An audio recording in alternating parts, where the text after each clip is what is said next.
Me nderime shtetërore i është dhënë lamtumira e fundit kryeparlamentarit të parë të pasluftës Nexhat Daci, i cili vdiq të ejtën në moshën 81 vjeçare. Homazhet edhe Akademia Përkujtimore u mbajtën në Kuvendin e Kosovës, institucion të cilin e drejtoi për më shumë se 5 vjet dhe ku për 5 vjet të tjera ishte ligjvënës. Daci, i cili ka qenë edhe kryetari i Akademisë së Shkencave dhe Arteve, u kujtua nga përfaqësuesit shtetëror si burgshtetas, që la gjurmë të pashlyeshme në ndërtimin e institucioneve.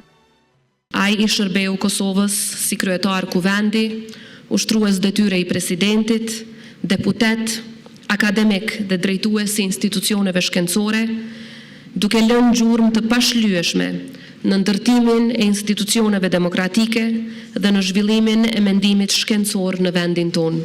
Si politikan Nexhat Daci ka ditur ta luajë rolin e një figure balansuese mes poleve dhe në skenën politike të Kosovës para dhe pak vite pas pavarësisë ishte e kundërta e polarizimit në skenë. Si shkencëtar i kimisë, Dr. Nexhat Daci ka qenë original dhe punëtor në studimet e tij, duke lënë pas një mori punimesh dhe vepra shkencore nga karriera e tij e gjatë si profesor në Universitetin e Prishtinës. Një personalitet i rrollë që i bashkoi dijen me shtetin, mendimin akademik me përgjegjësinë publike dhe urtësinë personale me interesin e përgjithshëm të Republikës sonë. Në emër të familjes e bia e kryeparlamentarit Daci, Majlinda Daci, ka shprehur mirënjohje për respektin dhe nderimet kushtuar të atit. Ajo ndohu me të pranishmit kujtimet personale për jetën, sfidat dhe vlerat që e kanë formsuar Dacin, si njeri dhe si figurë publike.